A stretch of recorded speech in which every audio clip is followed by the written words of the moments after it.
What up, y'all? It's your boy Martin, aka the Boxing Purist. Welcome once again to the Truth and Absolute channel, where I speak the truth and nothing but the truth. So help me, good God Almighty. All right, y'all. Now listen, if this is your first time to the channel, make sure that you hit that subscribe button, hit that like button, drop a comment down below. We love engaging in boxing chatter. Anyway, let's get right into this one. But before anything, I gotta be a show off right now, man. And one of my subscribers really blew my head up, man. Check out this shirt right here, bro. This shirt is a fight 25 years ago, Tito Trinidad versus David Reed. And one of my subscribers actually sent me a couple of shirts, which I'm not gonna front. It blew my head up. It's the first gift ever received by this channel. And much love, my man. You know who you are. Thanks for all that you do, brother. Thanks for your support. You've been a day one supporter. Thank you. Anyway, man, let's get right into this one. So the talk about Canelo Crawford seems to be dying down a little bit now, but for a minute it was kind of amping up. But now we're seeing, articles out there, whatnot, that Canelo's team has reached out to William Scholl's team for a possible unification fight in May 3rd, or in the month of May, which is probably setting up a bigger fight for September. A lot of people are not going to like it. A lot of people are going to say he ducked Bud now, just like they said he ducked Benavidez. But I see this as being a tune-up fight for a fight in September, which I'm not saying take William Scholl lightly, but ultimately that's probably what it is. But I've been doing a lot of thinking, man. And you know, when I got to rename these videos when I say I've been thinking about a certain topic, okay? Now, my man Terrence Bud Crawford, and you guys know I'm not hating because you guys know that I'm a fan of Terrence Bud Crawford, right? So let me break it down. So in the beginning, when this was all talk about the fight of Bud possibly moving up to 168 to challenge Canelo Alvarez, in the beginning, I was like, okay, you know what? He's signed to Jive Turkey. You know, he's rolling with Turkish Al Sheikh. He's doing his thing. You know, obviously, Turkish Al Sheikh, Jive Turkey, is trying to make big fights happen. And who else to get into the ring but a Canelo Alvarez? Now, you could tell that Jive Turkey is a casual fan because he's looking at this, and no one has to say it to me. This is just what I think. He's looking at it like a Canelo versus Mayweather Part 2 because Terrence Crawford is a real talented fighter. He's real skillful. He has a high boxing IQ. You know what I'm saying? All of the above. So I see what Jive Turkey is looking at, but it's just unrealistic because they're two whole different worlds when it was Mayweather Canelo and the possibility of Bud versus Canelo. Now, this is where I'm going to have to keep it real on my man Bud. And again, you guys know I'm a fan of Terrence Bud Crawford, man. So don't call me a hater. I'm just calling it how it is. I'm thinking, okay, why chase the Canelo fight so much? Yeah, he fought Madrimov at 154, a while back now when they did that big card in LA. But why chase Canelo? Why not face, what's his name? Virgil Ortiz Jr.? Why not fight Boots Ennis? Why not go after these other dudes? Hell, a rematch with Errol Spence.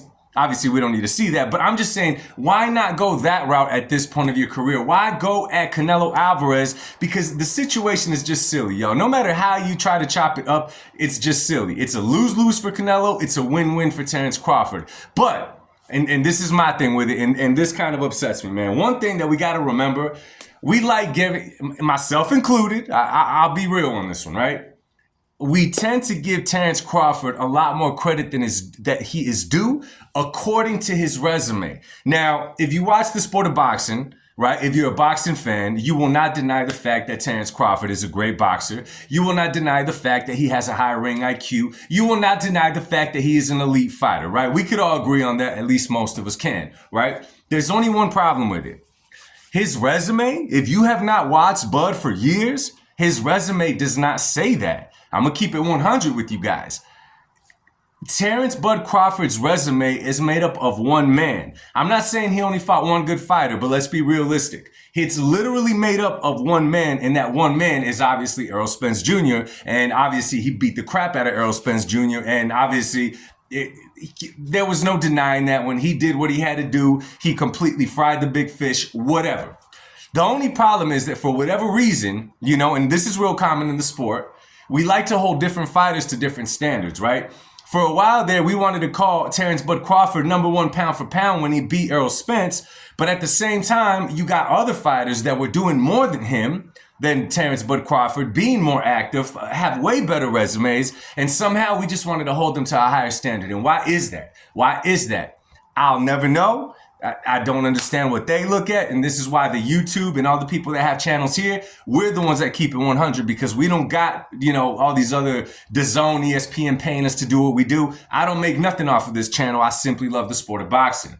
However, we do blow his name up way more than we should if we're looking at his resume, okay? If we're looking at his opponents. Again, it's literally based off of Errol Spence Jr. Now, obviously, Terrence Crawford at this time, 37 years old, man, he wasted a lot of time in his career. Yeah, we could blame Bob Arum and Top Rank, but at the end of the day, Terrence Crawford re-signed to Top Rank after he wasn't getting the fights that he wanted and all of that. So that's Terrence Bud Crawford's fight. We can't blame nobody for that. That's what he decided to do. Now, this is the end of his career, right? And like I said, man, I'm going to use the example again. He wants to go out like Carlito's way, right? He wants to go in there, he wants to make a bag, and he wants to fly off into the sunset. But this is the only problem with that. And I'm going to be real. It is a real, and I hate saying this, man, but it is a real weak move to go after Canelo Alvarez. A really weak move to go after Canelo. Let me explain why. Not because Canelo is no pushover. We all know that Canelo versus a Terrence Crawford, it's a mismatch. It's a mismatch. However you want to chop and screw it. You can make the argument that Terrence Bud Crawford has the skills. You could make the argument that he could pull a Floyd. Two whole different worlds. We could get into that on another time. We could do that on a live, whatever. This is my thing with it. This is a win-win for Terrence Crawford and a lose-lose for Canelo. Now, why do I say that? Because whether he wins or loses, Terrence Crawford is going to get a bag. Okay, if he fights Canelo, it's the jackpot. He doesn't have to fight after it again. Doesn't have to do nothing of the above, right? If he beats Canelo, he'll be remembered as a legend to many. If he loses to Canelo, he's going to be a legend to many because he stepped up to the plate and fought Canelo at a higher weight class at 37 years old, jumped up 3 weight classes, all of that and above. It was a win-win-win for Terrence Crawford, and I cannot neglect the fact that that is a high possibility of how he was looking at a fight with Canelo. Because let's be real. If you're fighting for legacy, right? Like us boxing fans, let's be real, man. We talk about the face of boxing, who could sell, this and that, but we don't base who the better fighter is off of those things. That's just kind of something we throw in for fun when we're talking about who's the biggest draw in the sport. The biggest draw doesn't equal the best fighter in the sport. That's a whole different conversation. That's a whole different topic. If I'm Terrence Bud Crawford, what are you really trying to do, dog? Are you trying to land the fight and just, get extra rich and just sail off to the sunsets? Or do you want to be like Troy, Achilles in the movie Troy? Do you want people to remember your name? I'm going to tell you right now, as of right now, Terrence Crawford's name is going to fade away because he's only going to be remembered for the Errol Spence Jr. fight. Yeah, he fought Victor Posto. Yeah, he's the first one to beat Gamboa. Yeah, all of those things, they all sound good. Okay, cool. But at the end of the day, he's remembered because he beat Errol Spence Jr. in the fashion that he did beat him. We can't take that win away from him. However, is that one win enough to solidify him as a pound-for-pound great in all of the above?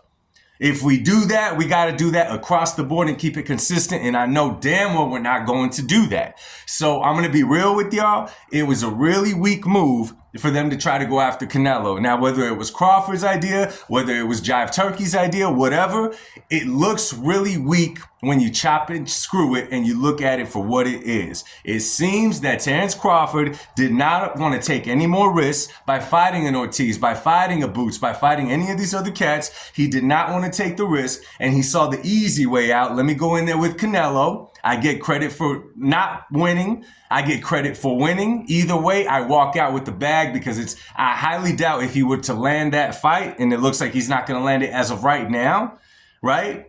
That he would fight again after that because he'd be pushing 38 by that time. That's assuming that the fight happened now. It could be 39, closer to 40, and we don't know when Father Time is going to show up. So I hate to say it, man, but Terrence Crawford, I love him as a fighter, but it was a really weak move to go after Canelo. Let me know what you guys think down in the comments section. Let's talk about this, man. It's your boy, Truth and Absolute. Much love to you guys. God bless y'all and peace.